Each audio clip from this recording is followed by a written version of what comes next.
Praise the Lord. Isang mapagpalang araw po mga kapatid. Pwede na po tayong maupo.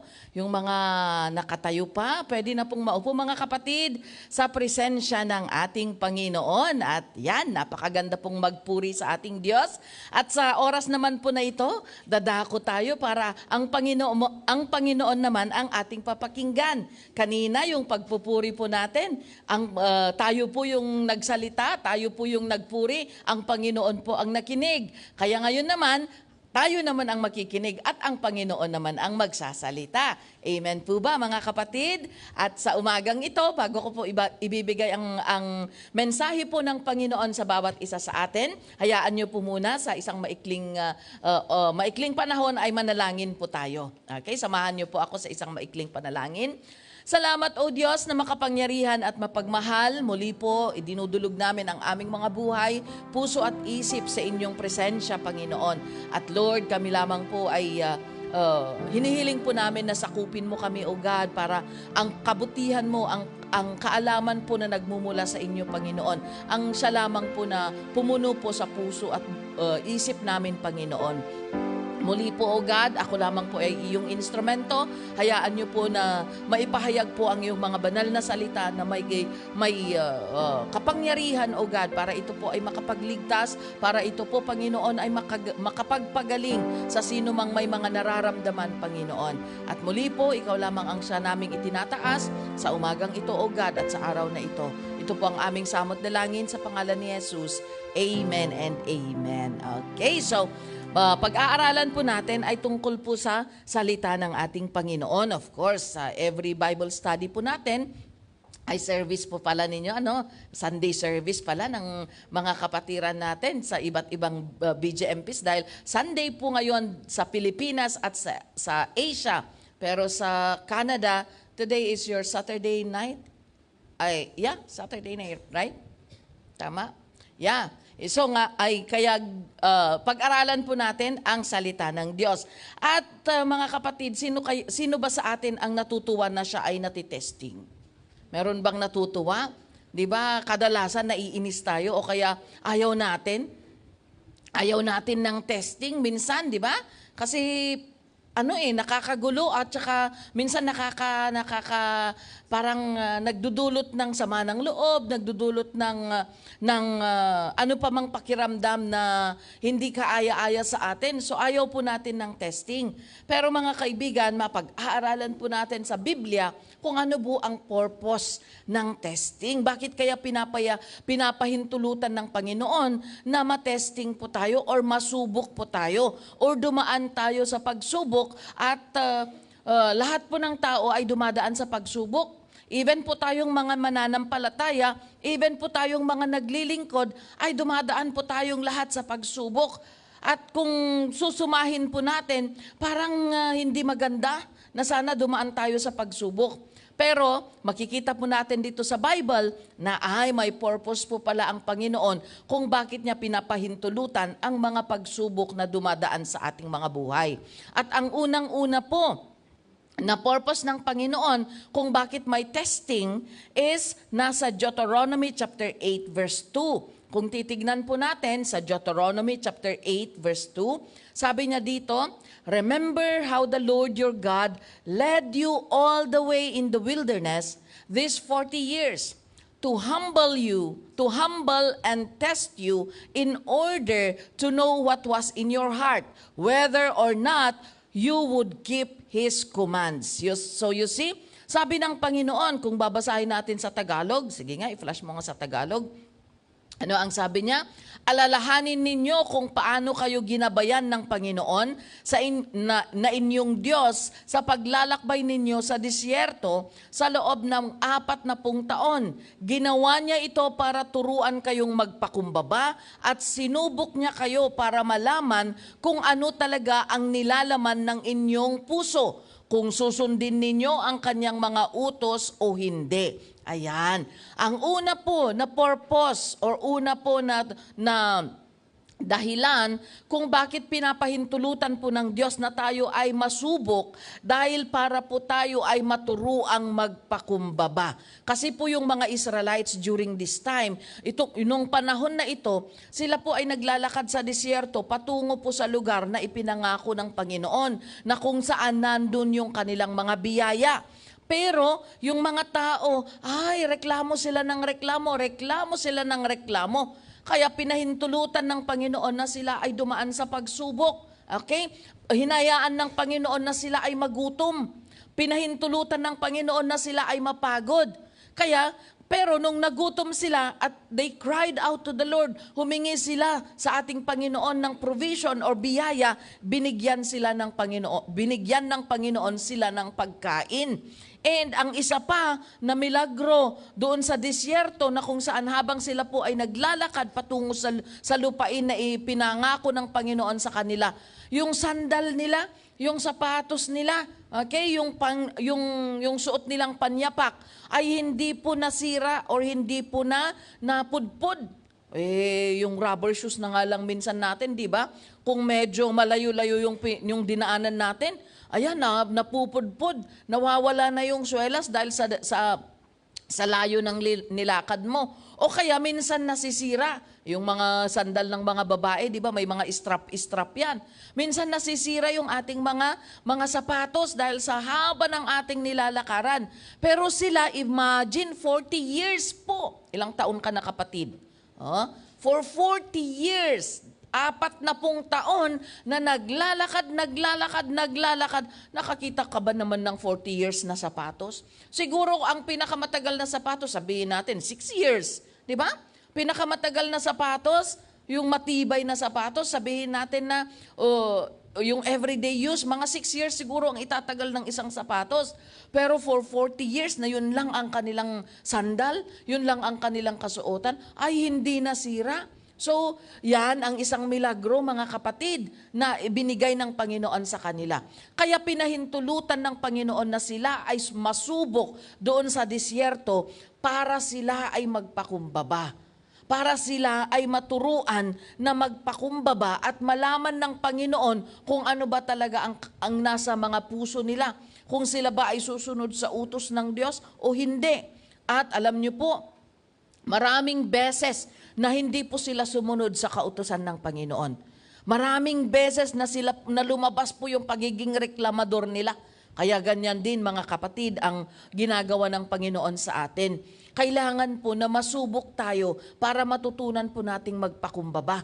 Para makita ng Panginoon kung ano ba talaga yung nasa puso natin. Kasi madaling magpanggap, di ba? Pwede akong magpanggap na mabait. Pwede akong magpanggap na mabuti. Pero kapag oras na ng pagsubok, lumalabas yung pagiging tigre ng isang tao o kaya lumalabas yung pagiging leon ng isang tao. Lumalabas yung masasamang ugali natin kasi hindi na natin maitago sa panahon ng pagsubok. At doon naman sa panahon na yan na tayo po ay nasusubok, doon naman tayo tuturuan ng Panginoon na magpakumbaba. Amen? Kailangang lumabas yung masama nating ugali. Kailangang ma-expose yung ating pagiging palalo o kaya yung pagiging proud natin. Yung pride natin, kailangang ma-expose yan. Bakit? Para sa ganon, makorek natin, makita natin ang ating kamalian at magkaroon tayo ng pagkakataon na ipabago ang ating mga buhay sa Panginoon, magpakumbaba sa Panginoon at humingi ng kanyang kapatawaran. Yan po ang isang purpose kung bakit po pinapadaan tayo ng Panginoon sa pagsubok. Amen? Kaya hindi po negative ang pagsubok, maganda pala ang pagsubok. Kaya ngayon, tingnan ninyo, kapag may pagsubok, may sakuna, may disaster, may lindol, ang lahat ng tao tumatawag sa pangalan ng Panginoon. Pero kung lahat ay maganda, lahat ay maayos, ay ang mga tao nakakalimot sa Panginoon. Pero isang yugyug lang, Diyos ko, ganun na kaagad ang mga tao. Kaya 'di ba, minsan iyon ang isang paraan ng Panginoon para tawagin ang mga tao na magbalik loob sa Kanya. Okay? So yan po ang isa. Para tayo po ay maturuan na magpakumbaba, kaya tayo po ay sinusubok ng Diyos.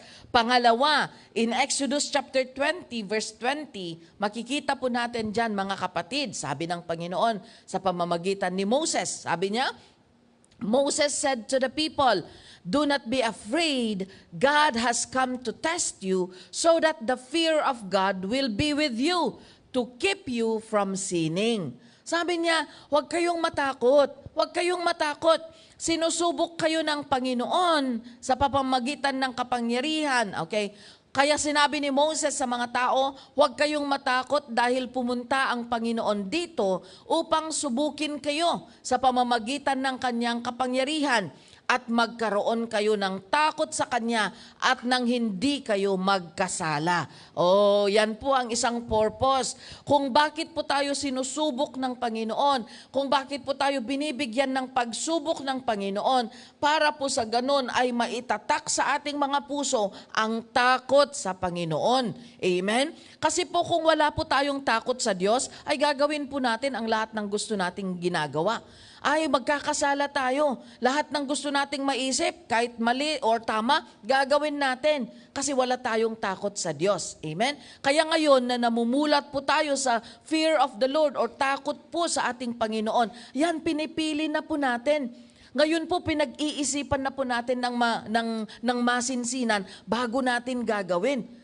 Kinakapa muna natin kasi nangungusap ang Panginoon sa ating mga puso. Kaya ngayon po na napupuspos na po tayo or napupuno na po tayo ng banal na salita ng Panginoon, sana po mapansin mo sa buhay mo kapatid na every time na ikaw ay natitempt or natutukso para gawin yung dati mong ginagawa na hindi ka aya-aya sa Panginoon, di ba nararamdaman mo na nangungusap ang Diyos na sinasabi niya na, anak, wag mong gawin yan. Ops, wag mong gagawin yan. Di ba binago na kita? Mali yan, anak, wag mong gagawin yan. Wag mong ituloy yan, anak, dahil pupunta yan sa kapahamakan. Idudulot niya ang kapahamakan at kasiraan sa buhay mo. Di ba? Sino po ang mga naka-experience ng ganon? Yung meron kang gagawin pero nararamdaman mo nangungusap si Lord sa puso mo. Sige nga po, itaas nga po natin ang ating mga kamay sa Panginoon. Hallelujah! Wala po? Oh, yan. Okay? So yan. Bakit? Bakit mo nararamdaman yung ganon? Kasi pinupuno tayo ng Panginoon ng kanyang banal na salita. At ang salita po ng Diyos ay buhay. Nangungusap po yan kung kailangan. Itatama ka kung oras ng pagtatama. Okay? Iko-correct ka, liliwanagan ang isip mo kung ikaw ay naguguluhan. Kaya tama lang mga kapatid, na paglaanan natin ng panahon ang pagkikinig sa salita ng Diyos. Kaya praise the Lord at nandito po kayo mga kapatid dyan sa Urdaneta, sa Silang, sa Manolo, sa Makati, sa Kabuyao. Praise the Lord. Meron pa sa mga kapatid natin mula sa Kidapawan. Kaya tama. Tama ang ating desisyon na tayo po ay magbabad sa presensya ng Panginoon dahil ang salita po ng Diyos ay nagpapalakas po sa bawat isa sa atin. At ano ang sabi niya? Kung maitatanim sa ating mga puso ang takot sa ating Panginoon, ito ang magbabantay sa atin para hindi po tayo magkasala. Alam niyo po mga kapatid, ang nature po ng isang tao, tayo pong mga tao dito sa mundo, ang nature po natin ay magkasala. We have this sinful nature na talagang patungo tayo, palaging ang ginagawa natin ay mali, palaging ang ginagawa natin ay kasalanan. Pero salamat sa Panginoon, dahil sa pamamagitan po ng kanyang salita, itinanim po ng Panginoon ang takot sa ating puso, kaya yan, para hindi po tayo magkasala. Kaya ngayon na nalaman na natin ang salita ng Diyos, nakakatakot na hindi po natin sundin. Amen? Nakakatakot na gawin mo yung opposite. Kagaya ni Jonah. Alam niyo po, mayroong Bible character na si Jonah. Si Jonah po ay isang lalaki. Okay? Although dito po sa mundo, ang Jonah po na pangalan ay pinapangalan sa babae. Sabi po ng Panginoon kay Jonah, Jonah, pumunta ka sa Nineveh. Kasi gusto ko na ibahagi mo ang salita ng Diyos doon. Kasi yung mga tao doon ay nasisira dahil sa kanilang mga kasalanan. Pero alam niyo po ang ginawa ni Jonah, hindi siya nakinig. Tumakbo pa siya. Hindi na nga siya nakinig, tumakbo pa siya. Kaya double-double ang kanyang kasalanan. Ano ang nangyari? Ay, kinain siya ng nilunok siya ng isang malaking isda. Okay? Nilunok siya ng isang malaking isda, pero hindi siya nginuya kasi sinabi din ng Panginoon sa isda, huwag mong ngunguyain, huwag mong gagawing gutay-gutay ang kanyang katawan. Kasi gusto ko lang turuan si Jonah kung paano siya susunod sa akin. Kaya nilunok siya ng malaking isda at nung nasa loob siya ng tiyan ng malaking isda, doon nangusap ang Panginoon sa kanya. It is there that God dealt with him. Talagang kinausap siya ng Panginoon. Kaya na-realize niya na ang ang pag-disobey, ano ba ang disobey sa Tagalog? Ang pagsuway or hindi pagsunod sa kalooban ng Panginoon ay meron pong consequence, mga kapatid. Amen? At ayaw po ng Panginoon na tayo po ay maparusahan. Ayaw ng Panginoon na basta-basta na lang siyang namamalo o kaya nagbibigay ng punishment. Kaya tinuturuan po tayo ng Diyos. Amen? Kaya lahat po ng ating pinapakinggan ay isapamuhay po natin, gawin po natin mga kapatid, dahil ito po ay nakakalugod sa ating Panginoon. Okay? Kaya yan, kapag dumarating po ang mga testing or pagsubok po sa ating mga buhay, maaring pagsubok sa kaso mo, maaring na-delay na naman, hindi na naman na-hearing. Sabi ng isang pastor natin na galing sa bilangguan, nakakaburyong daw, buryong ang term ninyo di ba? Nakakaburyong kapag delay o kaya hindi natutuloy yung hearing, nabuburyong ang mga PDLs daw. Kaya testing yan. Pero ngayon na nalalaman po natin ang tungkol sa salita ng Diyos, ay kapag nadidelay ang ating mga hearing, magpuri ka na lang sa ating Panginoon, purihin mo ang Diyos, hindi mo mamamalayan, ay baka i-acquit ka pa. Diba? Makapangyarihan ang Diyos na pinagsisilbihan natin Diba? Kaya yan, kanina inawitan natin ang Panginoon. At after po ng inawit natin ay, diba? Pinupurit, sinasamba kita. Diba? Inawit natin yon. Tapos biglang, bakit parang medyo maingay na yata? Ano bang nangyayari? Kasi pagkatapos po ng awit na kung saan yung naka-flash po, nakikita natin yung lyrics, ay pagkatapos po kanya-kanya po tayong magpupuri. Kanya-kanya po nasambitin mo ang pagpupuri mo sa Diyos, sa dialekto mo, sa iyong sariling salita, sa the way na gusto mong sabihin. Pwedeng tumula kung gusto mo, kung ayaw mong iawit ang pagsamba mo. Sige, sabihin mo, Lord, sinasamba kita. Napakadakila mo, napakabuti mo, Panginoon. Pwede rin namang kantahin mo. Kaya medyo parang iba-iba ang naririnig na natin kasi kanya-kanya po na nagpupuri tayo sa Diyos na makapangyarihan. Kasi after na kantahin natin yung mga na-memorize natin o yung mga alam natin na mga kanta, it's time na yung galing naman sa puso mo ang sabihin mo sa ating Panginoon. At kapag tayo po ay nagsasamba sa Diyos, mga kapatid, ay nalulugod po ang Panginoon. At kapag nalulugod po ang Panginoon, madali lang niyang gawin kung ano man po ang hinihiling mo sa Kanya. Amen? Kaya palagi po tayong magsamba sa ating Panginoon. Okay, ano pa? Ang purpose ng Panginoon kung bakit po niya tayo binibigyan or pinapadaan sa pagsubok. In Genesis chapter 22 verse 1, ito po yung panahon na kung saan si Abraham po ay sinubok ng Panginoon. Alam niyo po si Abraham, matanda na siya nung binigyan siya ng anak ng ating Panginoon. At even yung asawa niya na si Sarah, nagmenopause na si Sarah. Kaya nung sinasabi ng angel of God na sila ay magkakaanak, medyo tumawa si Sarah. Parang nagduda si Sarah kasi syempre bilang isang babae, kaming mga babae po, mga kapatid, ay meron ba tayong mga PDLs na mga babae dyan? Meron tayo from Kabuyao, di ba? Okay, parang kalalakihan ang mga nasa Urdaneta, nasa Silang at ano. Okay, kami pong mga babae, mga kapatid, meron po kaming pinagdadaanan na normal na panahon sa aming mga buhay na kung saan tinatawag po na menopause. Kapag nag-menopause na po ang isang babae, hindi na po siya pwedeng manganak. At alam niyo po si Sarah, matanda na, menopause pa. So talagang hindi na pwedeng magkaanak talaga si Sarah. At matanda na rin si Abraham. Pero alam niyo po, tinupad ng Panginoon yung kanyang pangako sa kanila na magkakaroon sila ng anak. At yan po, yan din po ang isang paraan para makita po natin, mga kapatid, na talagang makapangyarihan ang Panginoon. It is very impossible na magkakaanak sila kasi menopause nga si Sarah eh. Pero nothing is impossible with God. Kahit menopause ka pa, kahit na ano pang mga balakid ang pagdaanan mo, kapatid, kung talagang loloobin ng Panginoon na magkakaroon ka ng biyaya, magkakaroon ka ng biyaya. Kaya yan, nagkaanak sila, binigyan sila ng anak ng Panginoon at ang pangalan niya ay Isaac. Pero nung ibinigay ng Panginoon yung anak na yon, after a while, sabi ulit ng Panginoon, sabi niya doon sa Genesis chapter 22, Abraham, sometime later, sabi niya dito, God tested Abraham. Sinubok ng Panginoon si Abraham. He said to him, Abraham, here I am, he replied. At kung titignan natin in verse 2, hindi ko ba naisulat yung verse 2? Sabi niya, here I am, sabi ni Abraham. And sabi ng Panginoon sa kanya, dalhin mo, kunin mo yung bugtong mong anak at dalhin mo siya sa tuktok ng bundok. At doon ay gawin mo siyang alay, gawin mo siyang sakripisyo. Sabi ng Panginoon sa kanya, kung iisipin natin, bakit nga'y ang tagal-tagal nilang hinintay yung anak na yon tapos biglang hihilingin na naman ng Panginoon? Kaya yan din ang isang pagsubok ng mga magulang, di ba? Minsan, Lord, bigyan mo ako ng anak. Tapos kapag binigay ng Panginoon yung anak, kinukuha din ng ating Panginoon minsan.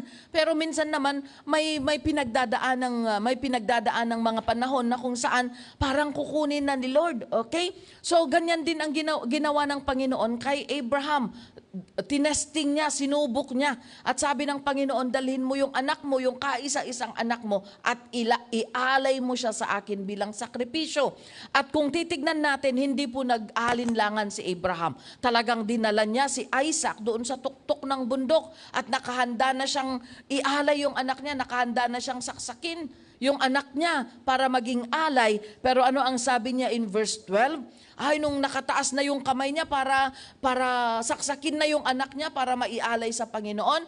Ano ang sabi ng Panginoon? An angel of the Lord spoke. Sabi ng Panginoon sa kanya, do not lay a hand. Sabi niya, wag mo siyang saktan, Abraham. Nagsalita yung Panginoon, wag mo siyang saktan. Sabi niya, do not do anything to him. Now I know that you fear God because you have not withheld from me your son, your only son. Sinusubok tayo ng Panginoon, mga kapatid, para tignan niya, para makita niya kung willing ba tayo na sumunod sa kanyang mga kautusan. Kaya, yan, sumunod si Abraham kahit masakit sa kanya na maialay yung kanyang anak. Pero sumunod siya, pero yung kanyang sasaktan na, nung kanyang papatayin na para maging alay yung si Isaac para sa Panginoon, nagsalita ang Diyos, sabi niya, wag mong saktan, wag mong ituloy ang pagpatay sa anak mo, sabi ng Panginoon kay Abraham, wag mo siyang saktan. Ngayon alam ko na ikaw ay talagang tapat na alagad ko dahil hindi mo ipinagkait ang iyong anak. Amen? So ito pong ang aral po na makikita natin dito, si Isaac po ay isang mahalagang bagay, isang mahalagang tao sa buhay ni Abraham. Pero makikita natin na kahit na mahalaga si Isaac sa kanya, kahit napakahalaga at mahal na mahal niya, ay kaya niyang isakripisyo para pagsilbihan or sambahin ang ating Panginoon. Amen? So ano po ang aral natin dito? Minsan sa ating buhay, hinihingi ng Panginoon ang pinakamahalagang bagay sa buhay mo. Ang pinakamahalagang tao or ang pinakamahalaga na nasa atin. Minsan hinihingi yan ng Panginoon. Sinusubok niya kung tayo po ay susunod o hindi. At sa aral po na makikita natin dito, kahit mahirap pong ibigay, kahit mahirap po at kontra po sa ating damdamin dahil masakit na mawala o kaya masakit na ialay natin para sa ating Panginoon. Ang aral po dito, be willing to let go. Ibigay pa rin po natin kung ano man po ang hinihiling ng Panginoon at makikita po natin na ibabalik ng ating Panginoon. Hindi po niya itutuloy. Minsan yung mga hinihiling niya ay isang pagsubok lamang para tignan po kung tayo po ay susunod sa kanyang kautusan o hindi. At kapag nakita niya na talagang desidido tayong susunod din at willing tayo na i-let go ang pinakamahalagang bagay sa ating buhay, ay mayroong iaalay ang ating Panginoon, ibabalik ng Panginoon at ibibendisyon tayo ng Panginoon, ibibless tayo ng Panginoon. Amen? So imbis na si Isaac ang maging alay, ay merong isang animal na ano doon sa may puno at yun ang kinuha ni Abraham at yun ang inialay niya sa Diyos na may kapal. Kaya mga kapatid, hindi po nakakatakot na minsan sinusubok tayo ng Panginoon. Minsan pinapahintulutan ng Panginoon na tayo po ay dumaan sa pagsubok para tignan po niya kung susunod pa rin ba tayo. Pero ang nangyayari po mga kapatid ay dahil po minsan sa pagsubok, ayaw nating imbis na sumunod tayo, imbis na magtiwala tayo sa ating Panginoon, ay tumatalikod po tayo sa Diyos. Amen? Yun po yung nagiging ginagawa natin or nagku-question po tayo sa Panginoon. Pero dito po mga kapatid, sa mga example po na ating pinag-aaralan, hindi po nakakatakot na dumaan tayo sa pagsubok dahil ito lamang po ay paraan ng Panginoon para makita kung kung Diyos ba ang nasa puso natin o hindi. Amen? Kaya yan, sinusubok tayo ng Panginoon para makita kung tayo ba ay susunod sa kanyang kautusan o hindi. Pero kadalasan, sabi ko nga, imbis na sumunod tayo, lalo tayong lumalayo. Pero alam nyo mga kapatid, kapag sa panahon po ng pagsubok at tayo po ay lumalayo sa ating Panginoon, ay wala po tayong kalakasan. Hindi po natin makakaya ang pagsubok. Ang gagawin po natin sa oras po ng pagsubok, manatili po tayo sa presensya ng Panginoon. Bakit? Kasi kahit padadaanin ka niya sa pagsubok, ay poprotektahan ka naman niya. Amen? Kahit dumaan ka sa apoy, hindi ka masusunog. Kahit dumaan ka sa ilog, sabi niya sa kanta, di ba? Merong kinakanta, kahit dumaan ka sa ilog, hindi ka malulunod. Bakit? Dahil nandun po yung protection ng ating Panginoon. Kagaya yung story po ni Shadrach, Meshach at Abednego, sila po yung mga tapat na lingkod po ng Panginoon at talagang nag-stand firm sila. Hindi nila isinuko yung kanilang pananampalataya kahit pa patayin sila. Kaya dahil ang utos kasi ng hari, magsamba sila doon sa Diyos-Diyosan, ayaw nila Shadrach, Meshach at Abednego. Talagang pinanindigan nila na hindi magsamba sa Diyos-Diyosan dahil hindi po kinalulugdan ng Panginoon na tayo po ay magsamba sa Diyos-Diyosan. Gusto po ng Panginoon, ang sambahin po natin ay siya lamang. Kaya dahil hindi sila sumunod sa utos ng hari na magsamba sa isang rebulto, ay ipinatapon sila sa naglalagablab na blazing furnace, naglalagablab na parang butas na talagang doon sila itinapon. Hindi sila natinag hindi sila nag-give up Pero alam niyo po, 3 lang silang naitapon doon sa blazing furnace. Pero nung silipin ni Nebuchadnezzar, sinilip ng hari, ay nakakita siya ng 4. At hindi nasusunog, hindi naman namamatay at hindi nasasaktan sila yung 3. Bakit kaya? Kaya pinalabas niya sila. Sabi ng Haring Nebuchadnezzar, Shadrach, Meshach, Abednego, lumabas nga kayo dyan. Sabi niya, and nung lumabas sila, ay wala ni isang buhok nila ang nasunog. Magluto ka nga lang, tapos biglang nagliyabli yung gas. Nakuha yung kilay mo, sunog ka agad kahit hindi ka di ba? Kahit hindi ka malapit doon sa apoy, yung biglang pag ng apoy minsan nakukuha yung kilay natin, nasusunog, ikaw pa kaya yung itapon sa naglalagablab na butas kung hindi ka talaga masusunog. Pero hindi po, wala pong nasunog, pati po ni isang buhok po nila ay hindi po nasunog. Bakit? Kasi sinamahan po sila ng ating Panginoon. Kaya mga kapatid, dumaan ka man sa pagsubok, Dumaan ka man sa apoy na akala mo nasusunog ka na at hindi mo na kaya. Dumaan ka man sa ilog na parang feeling mo malulunod ka na, wala ka ng kalakasan. Wala ka ng lakas na natitira para lumangoy, para iligtas ang sarili mo. Dumaan ka man sa mga pagsubok na masasakit na kung saan parang ikaw na lang ang naiwan, na wala nang nagmamahal sa'yo, na abandon ka. Kapatid, kung ikaw ay mananampalataya at nananampalataya nagsisilbi sa ating Panginoon, sinasamahan ka ng Diyos sa panahon ng iyong pagsubok. Kaya nga 'di ba yung footprints in the sand, nabasa niyo siguro, nabasa natin 'yon o kaya napakinggan natin yung story. Dalawa sa may buhangin, 'di ba kung naglalakad ka sa buhangin, makikita mo yung footprints mo, 'di ba? Sino po ang nakasubukang maglakad sa buhangin? 'Di ba? Sige nga, pakitaas nga ang mga kamay, mga kapatid, kung nasubukan yung maglakad sa buhangin. Yan, makikita mo yung footprints mo, yung marka ng paa mo. At nung itong dalawa, ang Panginoon at yung tao, naglalakad sila. So, apat na paa ang nakikita doon sa buhangin. Okay?